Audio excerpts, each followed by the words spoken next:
Hello, welcome. So glad to see you tonight.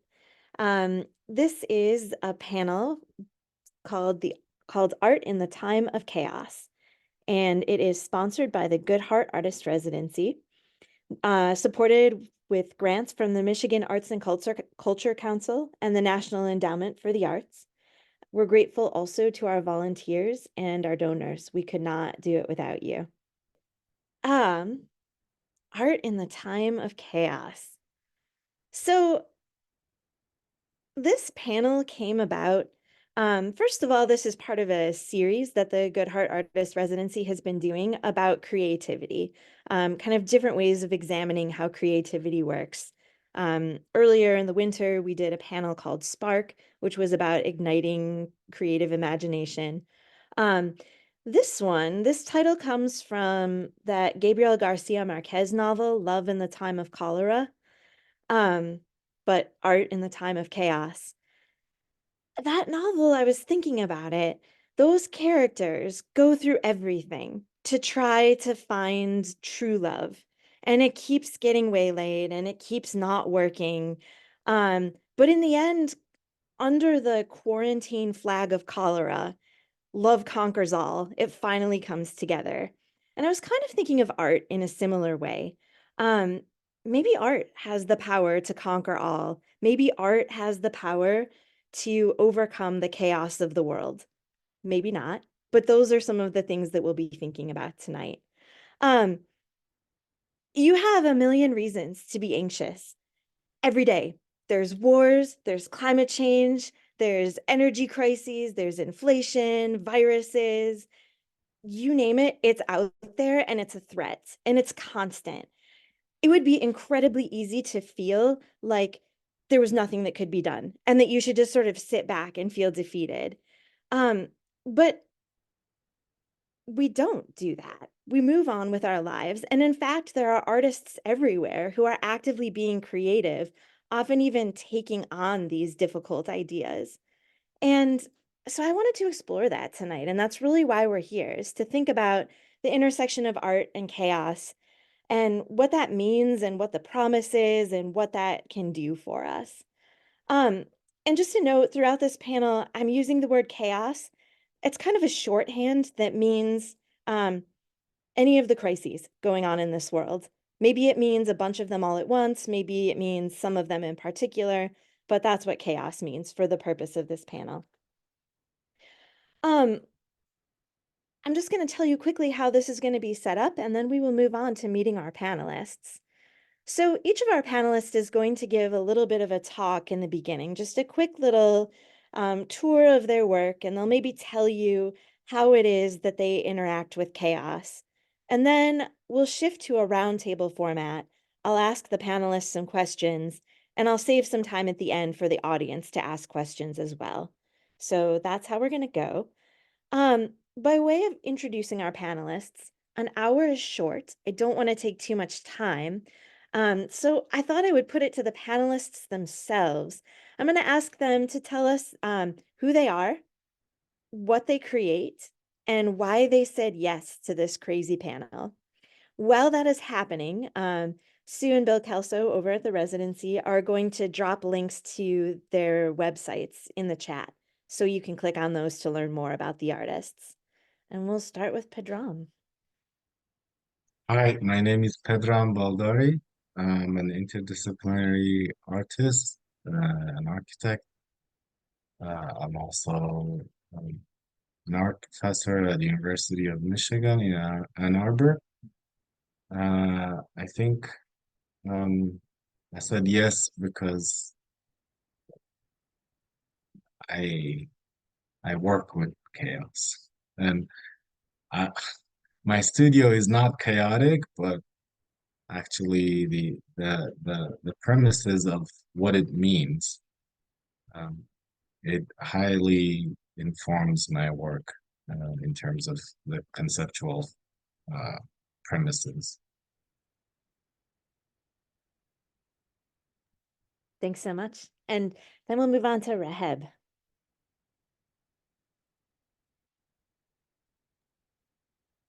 Hi, thanks for all for coming, and it's good to see you all. Today, I said yes to the panel because uh, I'm in the opposite of Pedram. My studio is a chaos, uh, but I'm trying to make a social space, an alternative social space for everybody. So I go from a private space and make social space in order for us all to come to a place to kind of transform to a different world and escape all the chaoses that's happening in our lives. I moved from Egypt, like we immigrated 2006, and now I am in Provincetown, Massachusetts, in a residency from actually October. And it's very pretty, very quiet, very not chaotic. um, so that's all. Great, thank you. And finally, Megan. Hi, I'm Meagan Lucas. I'm a novelist and short story writer, and I teach creative writing at Robert Morris University and at the University of North Carolina, Asheville. Um, I write almost exclusively from the female perspective on issues like motherhood and mental health and poverty and patriarchy and religion. And basically, if it's considered impolite to talk about it at the dinner table, I want to write about it. And I said yes today, other than my great love of Sue and Bill and Good Hart, because I really feel like chaos is at the center of my work. Great, thank you so much. I'd love to dive in and hear some more from each of you.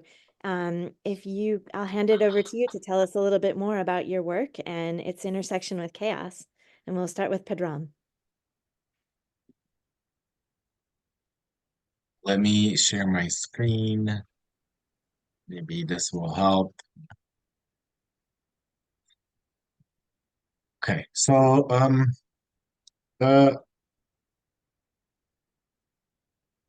the the first time I sort of had an encounter in the time of chaos, um, with something out, outstandingly beautiful and and life-giving was during the the genocidal campaign of the Iraqi government against the Kurdish people, where we were fleeing our homes at times, and we had to go to the mountains. And then these mountains were kind of like a shelter, but also there are trees and springs and water. So I'm just a kid, and I am with my parents up in the mountain close to a spring. And most of the grown-ups were extremely nervous. But in the meantime, a Kurdish shepherd with his livestock comes in, and then he starts singing Kurdish songs, and slowly people calm down and start dancing. He plays this Kurdish wind instruments. It's called shimshal. Um, and when we are almost done, one of the goats gave birth to a baby. And I think he was my first art teacher in terms of thinking about this whole world from a different lens, and perhaps uh, the, the arts and music as a venue to challenge those energies into something creative. Um, in some of my work, I think that has stayed with me in many cases. But for example, this one is a collaboration with Nushin Hakim, and during in 2018 there was a major immigration crisis from the Middle East, um, through the Mediterranean Sea. And if you remember, there were like this pictures of this little Kurdish boy, Alan, who was drowned all over the media. A lot of the things were happening because of the routes people could take were closed, so they would take on this dangerous route. And so we created a Jenga.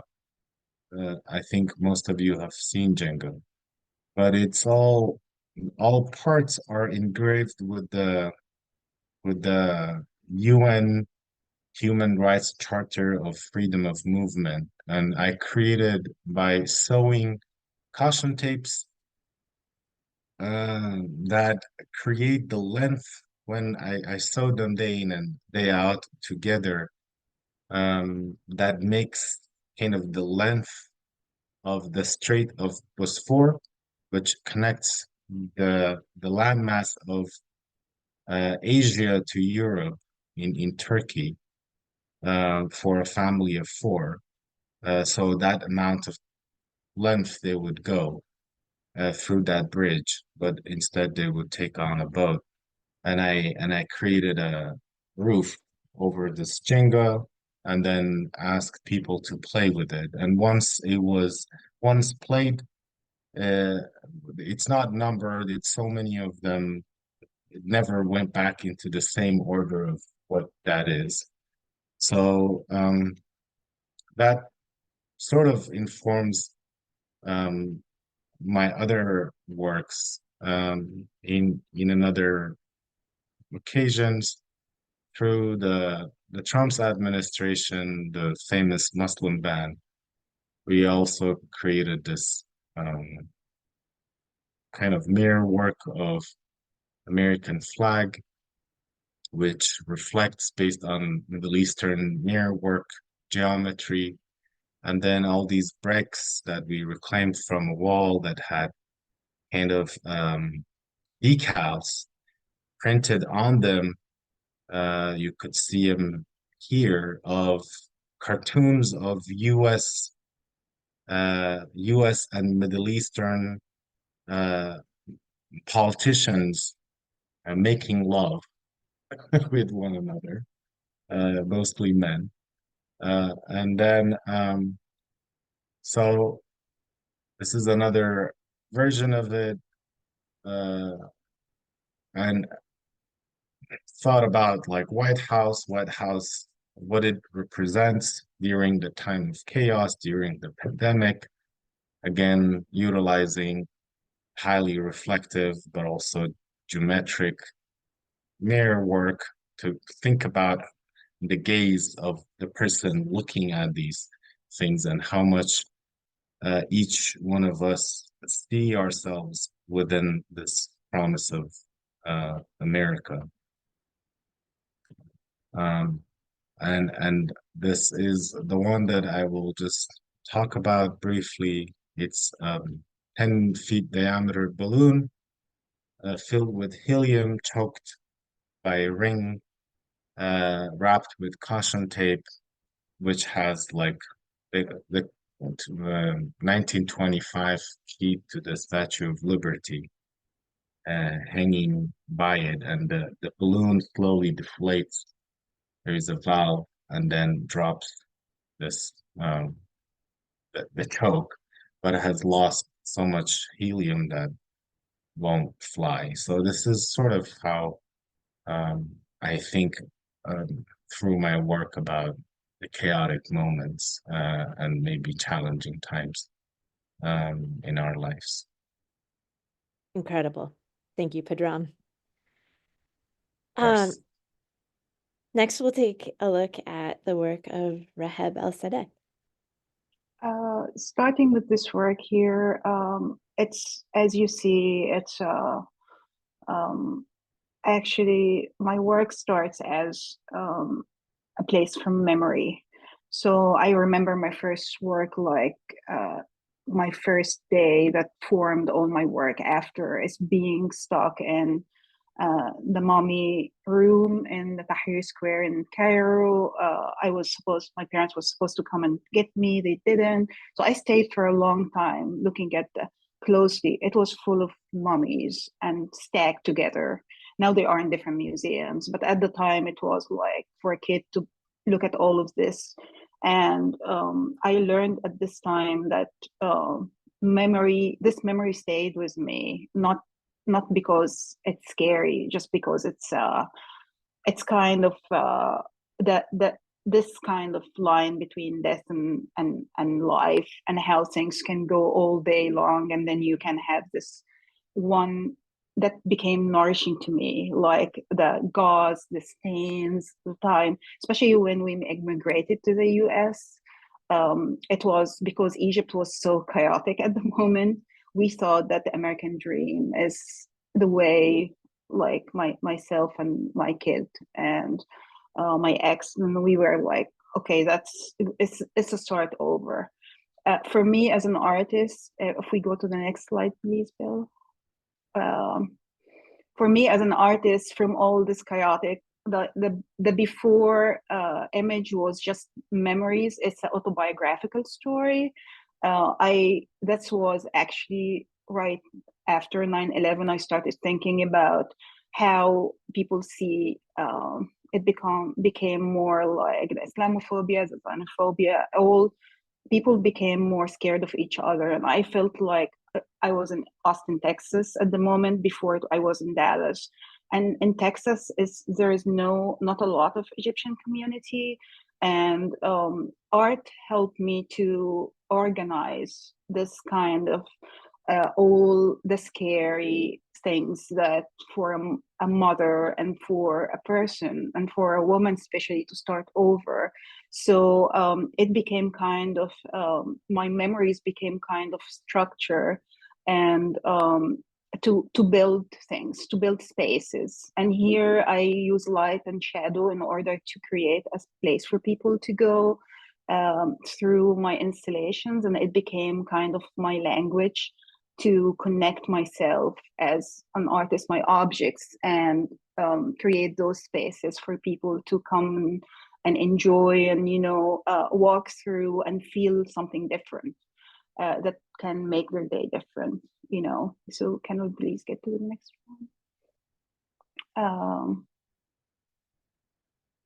This work called the Memory Palace, and it was gauze that is etched, and here there was drawings from buildings that had been demolished from Egypt.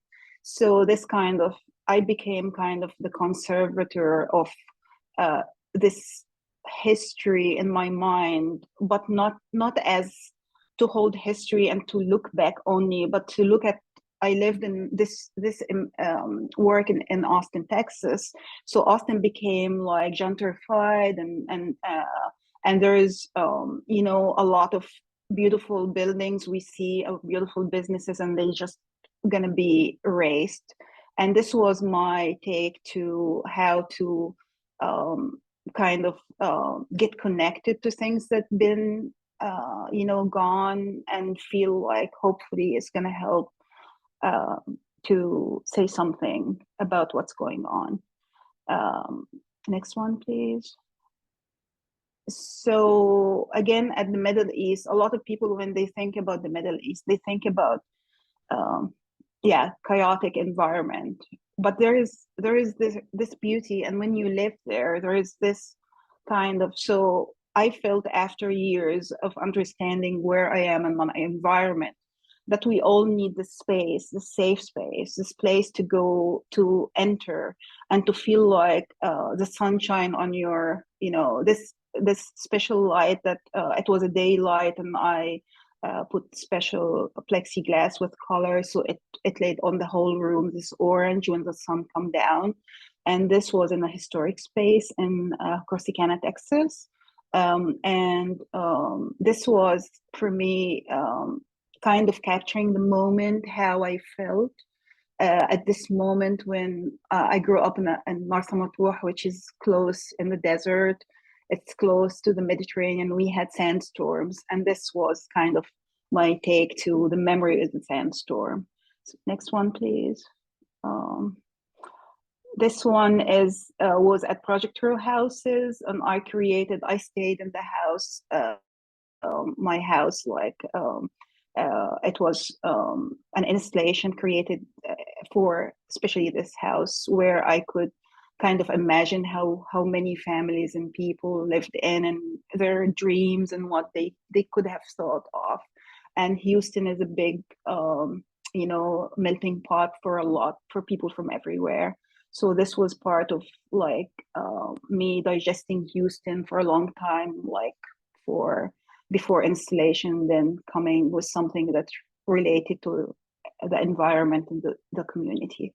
Next one, please. This is the same installation where you can see moving objects, and this is a spinning object. So when you are in the room, you are with the shadow, with the double shadow, and with the object spinning, and it's part of kind of a new place I wanted to create. Next one, please. This is like coming from walking in when I went back to Egypt, Luxor. I collected gauze from a specific village where I used to go long time ago, and I kind of gauzed the architecture in order to capture the light. So the act itself, me wrapping the architecture, was part of meditative, getting the space ready for people, and myself like meditate on the space. Next one. That's the last one I'm going to share today, and this is recent work. I used all earth pigments from Esna, Egypt, where my grandparents were born, and this is like it's called Mother and Child, and that's because of the residency here. I got far away from my 18 years old, who's like a young adult, but still like I'm still like his mother. So my take to I'm the book and he is all what's happening in the chaotic and in this world for younger people. And I hope everybody who has a younger child, or a younger adult, to think about them, that they are living this more than anybody. So thank you. I love creative minds. We have one more to hear from, and that is Meagan.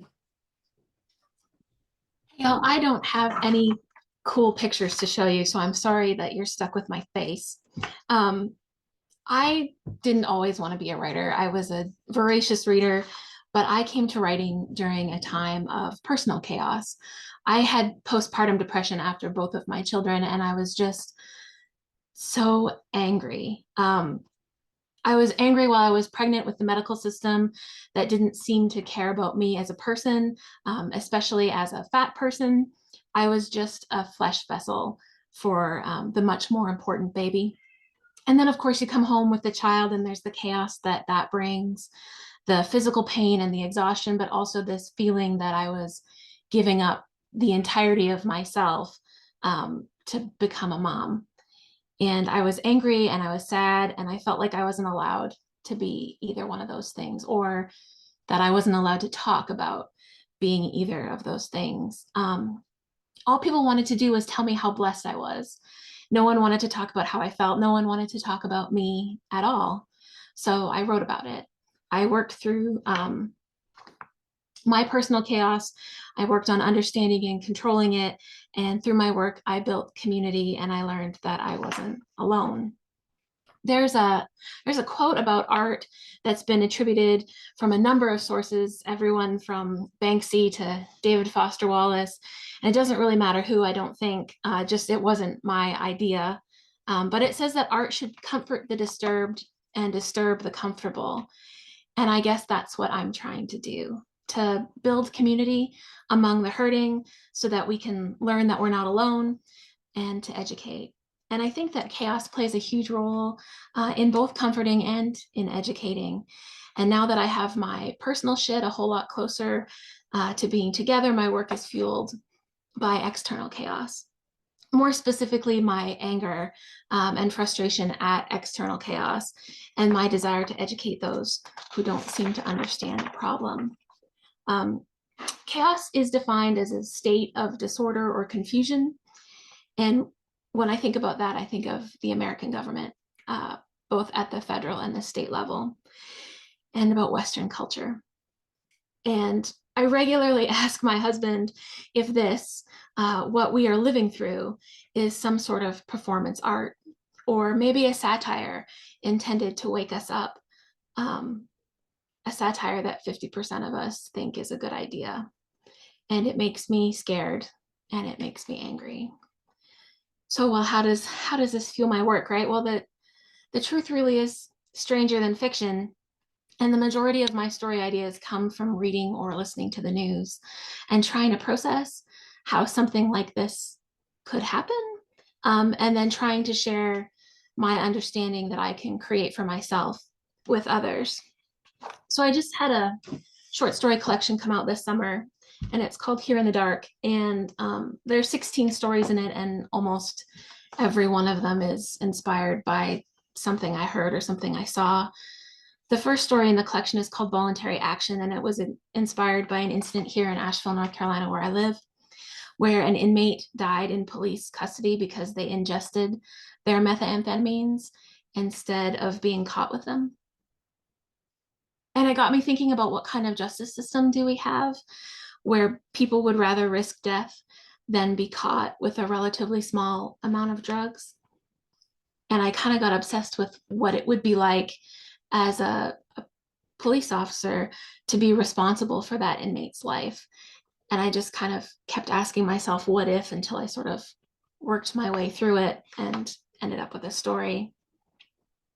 My story, Sitting Ducks, was inspired by an article that I read in the New Yorker in 2018 about how South Carolina didn't evacuate its prisons during Hurricane Florence, how even the inmates who were below sea level and who would certainly drown were not moved. I could not get past the cruelty of a system, of a people, us, who could value human life so little that inconvenience would cause certain death. You know what they say about karma is really a novella in this collection, and it was inspired by a news story here in my county involving a child and an unsecured weapon belonging to a sheriff's deputy. And gun control and safe gun storage laws are one of my biggest chaos issues. Gun violence is the leading cause of death for children in the United States. 80% of firearm suicides by children involve a gun that belongs to a family member. 76% of unintentional shootings are committed with unsecured guns from a home. And firearm access also impacts public safety. 76% of our school shooters obtain firearms from a parent or a close relative. We need to do something more than thoughts and prayers to protect our kids. But the number one thing that fuels me is the right of a woman to control her body. And that thread is in every single one of my stories as I try to work through what we're doing and what we should be doing and how I can live with it. And from this, we have topics from everything from reproductive freedom to trans rights to equal pay to sex work to affordable healthcare to medical justice. And all of this is based on the completely bonkers idea that women are somehow less important or less capable. And that's why all I write about is women. Realistic depictions, I think, of what it's like to be a mother or a daughter or a wife or a person living in a female body. And that's, living as a woman, that's a cis woman or a trans woman in a body that's valued more for its labor as a baby maker, as a child carer, as a home keeper, as a sex object than for its humanity. And because if I can make one man understand, then I have done something to stand against the tide of chaos. So my work isn't light, obviously, and I don't want to leave you with my anger as the aftertaste in your mouth. So when I was working to prepare for this panel, I did a little digging. And while the current definition, because words are important to me, of chaos focuses on disorder and confusion, if we go back a little bit further, say to like 15th century Greece, chaos refers to a vast chasm or a void or the empty space that existed before the creation of the universe, from which all things came. And I think that if we can hold both of those definitions in our minds at the same time, chaos is not only a fertile ground for art, but extraordinarily exciting. Thanks. That was great. Thank you so much. What I'd like to do is ask you guys some questions. That was so interesting, especially the way that all of those ideas got layered on top of each other. I feel like we could be here for 3 days kind of unpacking that all. But there's something that I noticed in particular. Every single one of you started with a moment of memory. You really pinpointed like this moment in your life that kicked everything else off, that sort of oriented you in the world. And for all of you, it was something that was in memory. And so I'm wondering why that happened. Why is it that every single one of you, with really no instruction from me whatsoever, wound up locating a discussion about chaos deep inside a personal memory? Why was that? Why was that where you started? Maybe we'll just kind of go around in this round table and we'll start with Pedram. Why did you start with a memory? I always think about once Wafa Bilal, Iraqi American artist, um, talked about the physical sense of safety and the psychological sense of safety or being safe, um, can live in two simultaneous and parallel universe. I think there are events in our lives that stitch the fabric of reality in a way that memories are not something of the past, or are a form of imagined future, but through a line of creative energy, meaning how you grapple with that memory, how do you grapple with that experience, and how much of it is present in your current life, and how you utilize it actually determines the future. So when you when I want to think about instances of chaos in my life, there are so many of them. That was the first I felt as a kid. It's present for me, but it's also immense in terms of how it shifted around a life-giving act of a stranger, the intervention of someone that cares for lives, but animals, you know. So maybe that popped in my head because of that moment, and because it is sort of my intention as well as an artist. I hope I addressed what. That's great. It's fantastic. How about you, Rehab? So little to add after Bedram said, well, very well. I can connect a lot to what you said. And I feel like being holding to lives like the life in Iraq for you, and then the United States. Same for me, the life in Egypt and the United States.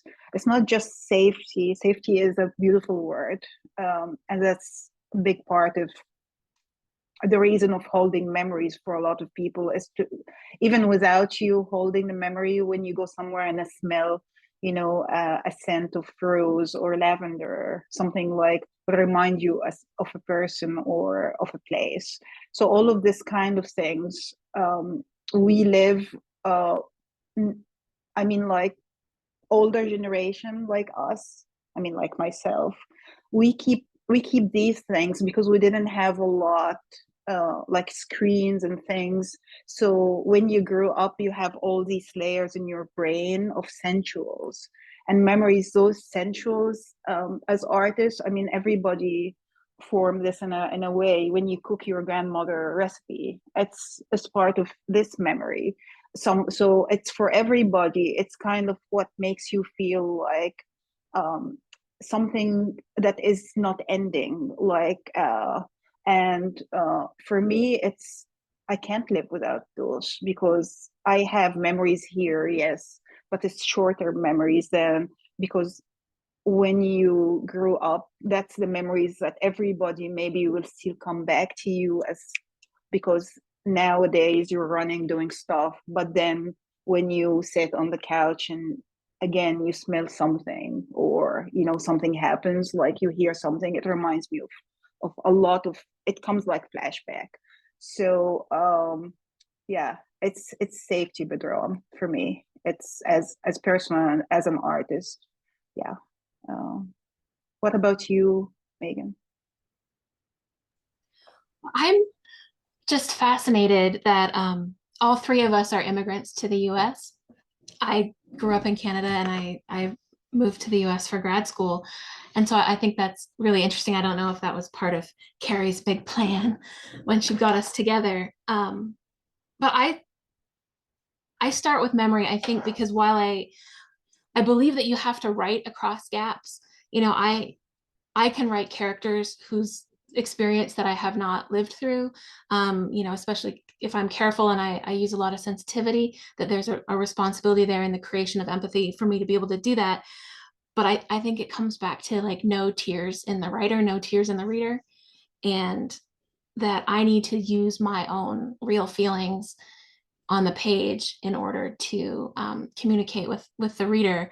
And I think so many of our memories or so many of our feelings start with memory. And so I'm kind of not surprised, I guess, that we all went there.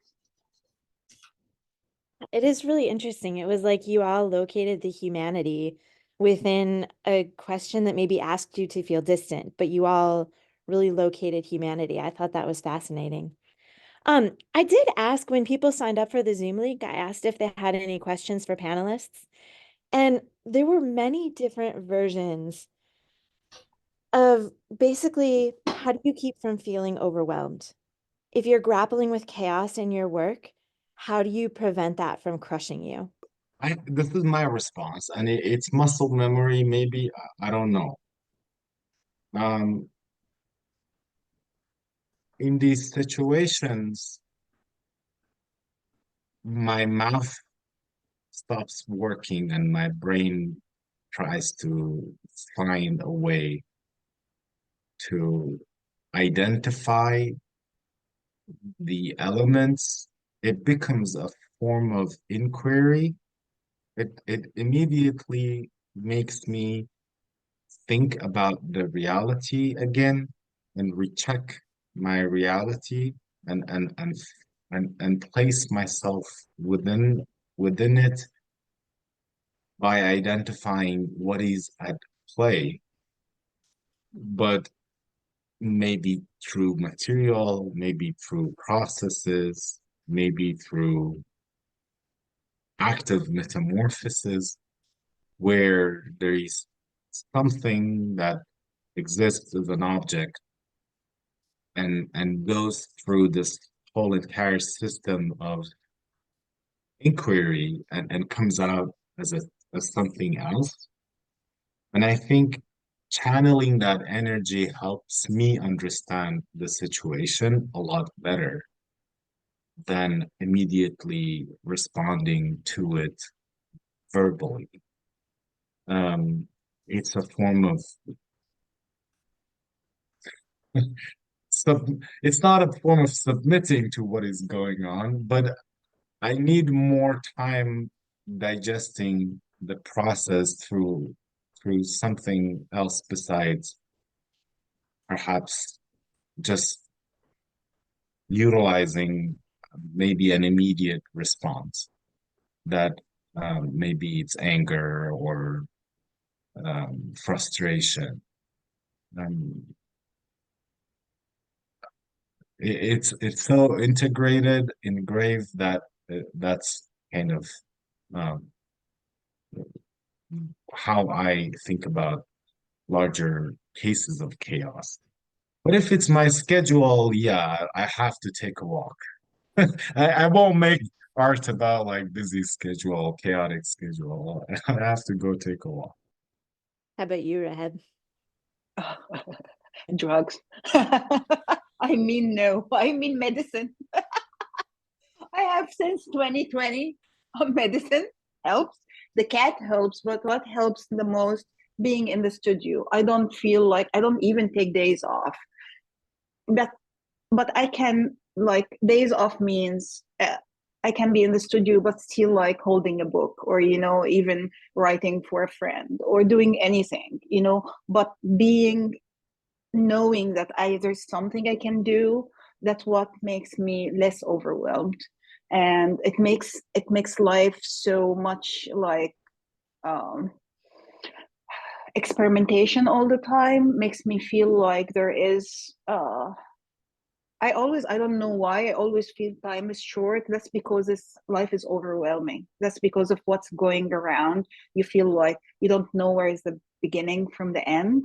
So digging my head in my work makes me feel like maybe I'm running away from these things, but it's also showing in the work and back. And this is I think uh, what keeps us moving, like without all these questions that you have and around you won't be able to want to answer these questions in your work. So yeah. I'm with Rehab with Wellbutrin. Definitely helps. Drugs all the way.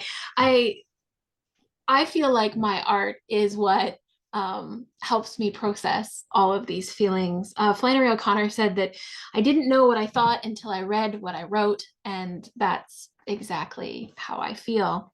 But how do I prevent, the heavy, heavy, heavy all the time from crushing me? Switching projects. It's when you're a writer, it's as easy as opening a different file. And so if, a short story is killing me, then I, work on my novel a little bit. If the novel is bothering me, I can switch over to something else. And thankfully, it's easy to switch through projects. And I think having multiple projects going on at a time keeps you from getting stale anyway. But it also has sort of a good effect on, I guess, mental health. So a lot of what you've discussed is how you process the world's chaos through your art and how it's a vehicle for coming to greater understandings. Do you think that art has the power to move the needle on social issues? And maybe a kind of a second question to that, does art have the power to move the needle on social issues? How does it do that? How is it that art can maybe move how we think about things?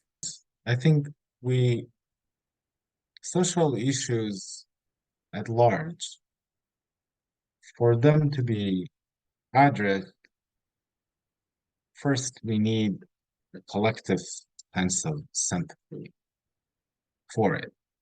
Maybe a co-understanding, a negotiation.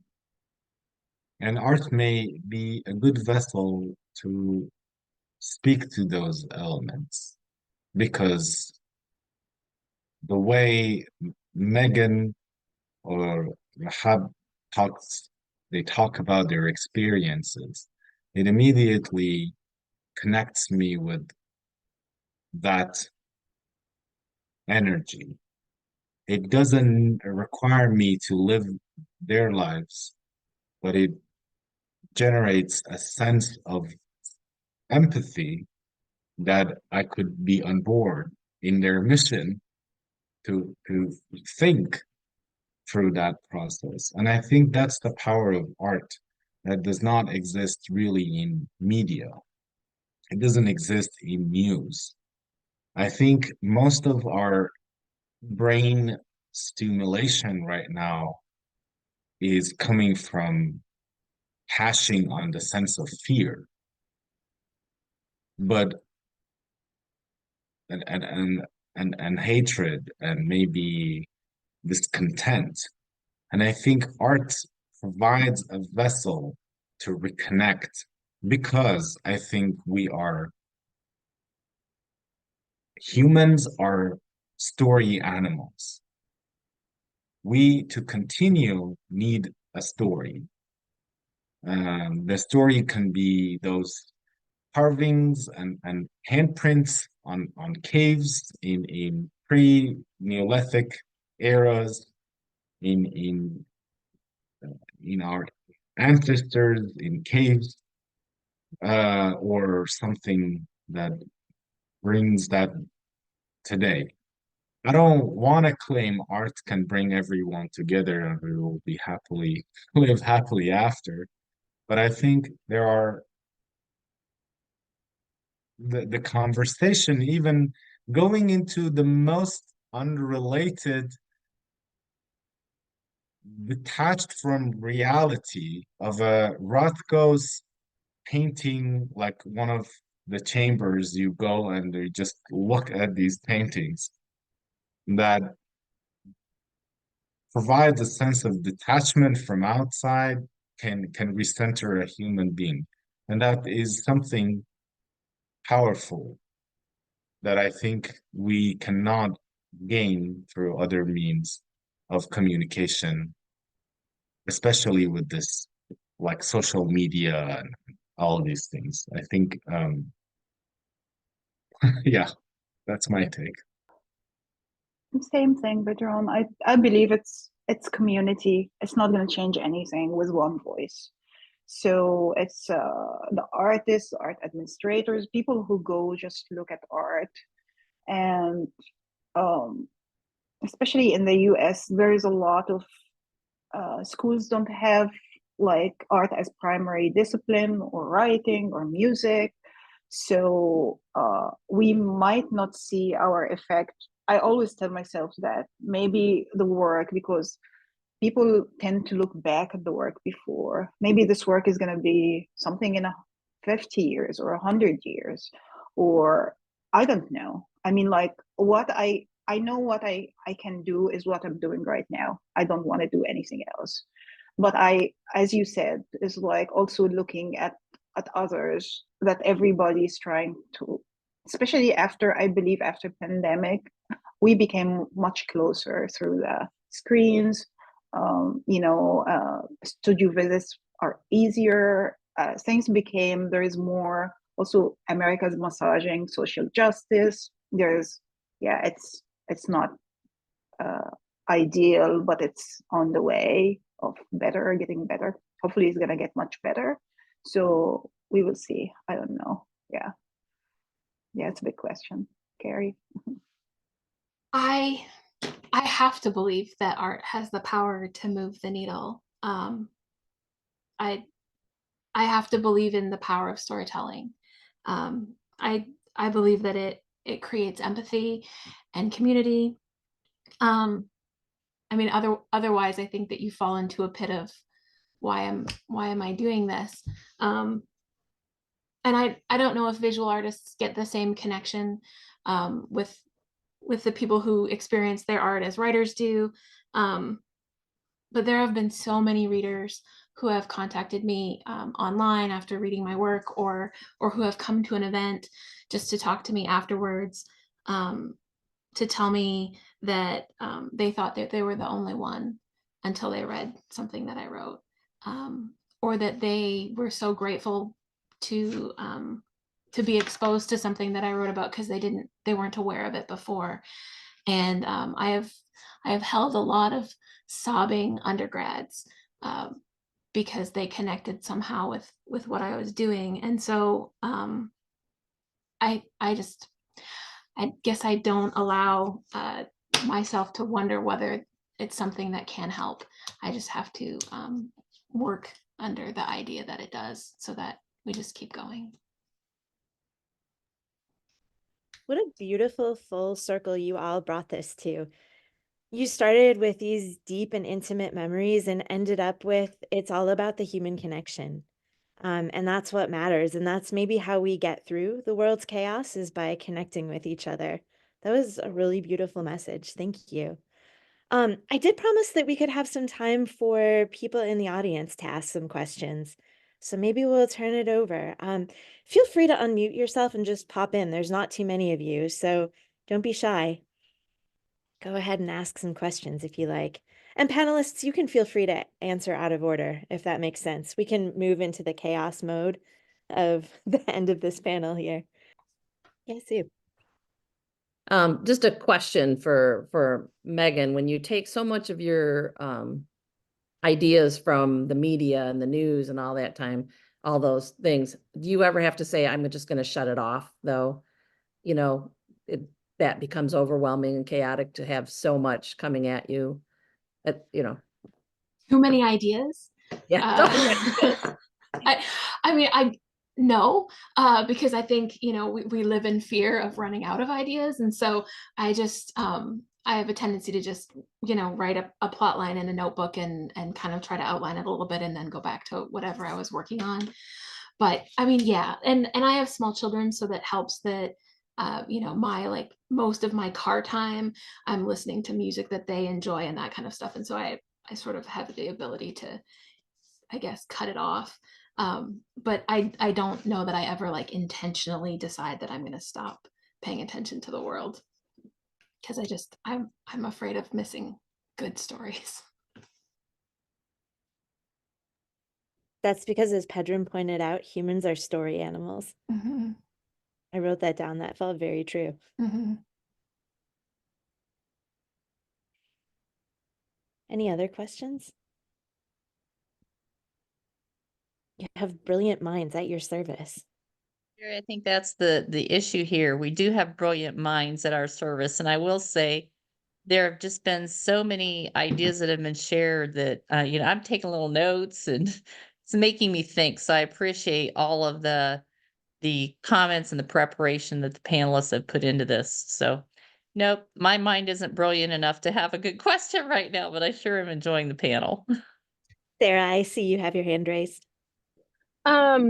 Well, first, I just want to say thank you so much to everyone for sharing about your practices. And I can't wait to re-listen to this conversation, actually, because I too work on a lot of subject matter that is really all about chaos.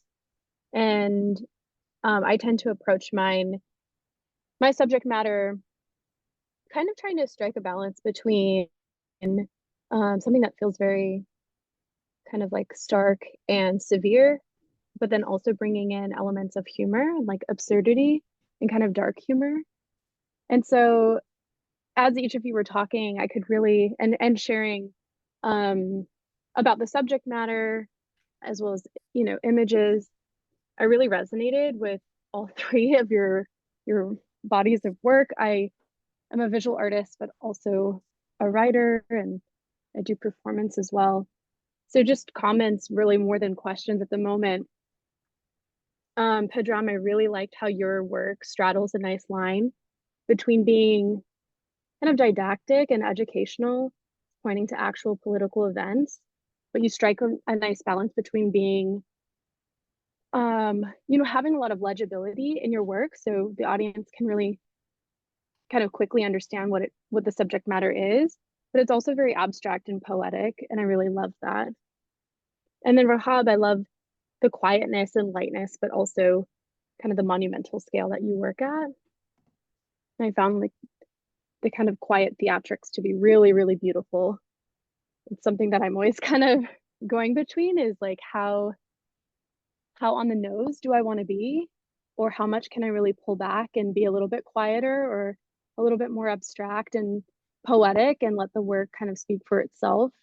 And I like that there's so many different entry points when you kind of pull back a bit, I guess. And then Meagan, I noticed when you were talking about your work, like you kind of use humor and how you talk about your work. Like there's little bits that you throw in. And that's also a really nice entry point to talking about all the topics you touch upon. I wonder if that appears in your work, and maybe you can talk about that as well. But I think like when I was hearing you talk, I was like, wow, I always have this fear that like if I care about anything, I have to care about everything. And you talk about so many different subject matters. When I write, I usually write fiction as well. And a lot of times I'm wondering like, well, what place is it? I forget that it's like okay to embody an experience that's not my own. Maybe because I haven't been reading enough fiction lately. I need to do that a little bit more. But yeah, I've been working on this body of work called Unearthed that looks at anthropocentrism and man-made causes of environmental imbalance, kind of looks at like the technologies and practices that are either contributing to or sort of trying to remedy the ecological damages that we've done. And so right now I'm working on this body and working towards a solo show, and very much just inspired by all of your work and how you strike this really delicate balance between, again, being like very on the nose, but then also kind of carefully guiding whoever your audience is into what can be quite dark. So I don't really have a question. When I signed up for this, obviously before hearing about your work, I had a question about just like your relationship to Dada, if there is any relationship there, and just kind of this emergence of the absurd in kind of response to extreme chaos and tragedy, and just wondering how you guys think about absurdity, how you think about the absurd.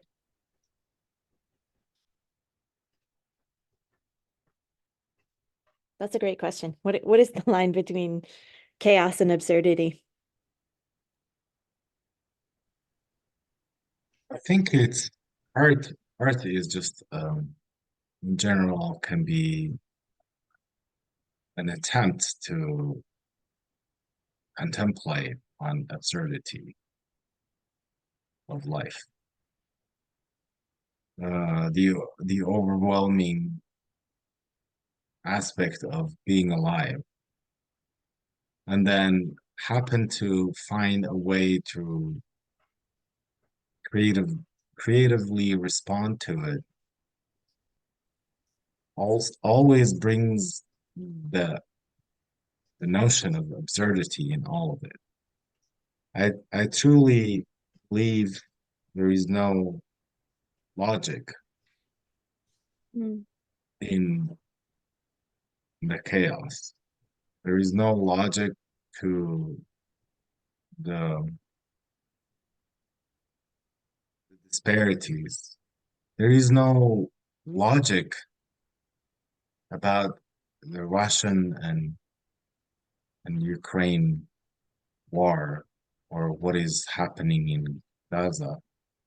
There is no logic to it.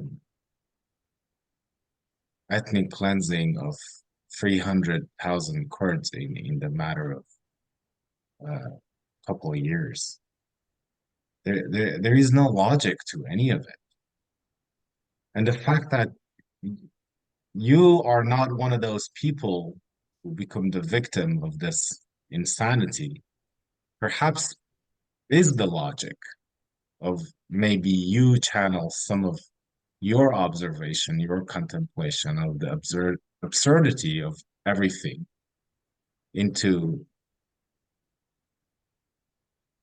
a story, your story, and perhaps it can become someone else, can make someone connect to a point where they send you a letter or thinking our reality landscape, because it's a landscape. You are in the valley, I may be on a tree. and Megan is swimming or floating in the in the river, and Rahab is taking a walk on the grass. It's same landscape, but we are on the different planes. And that's absurd and beautiful at the same time. What a note to take us out. I do want to be respectful of your time, and we have reached a little bit over an hour. So I think we will leave off here, and you can walk away thinking about how the world is both absurd and beautiful. And it's the humans inside of it that are the ones who can make sense of it all, especially if they connect with each other. That's what I leave you with, and so much gratitude to our panelists tonight. That was really wonderful. Thank you, thank you, thank you. And I wish you all an artful evening.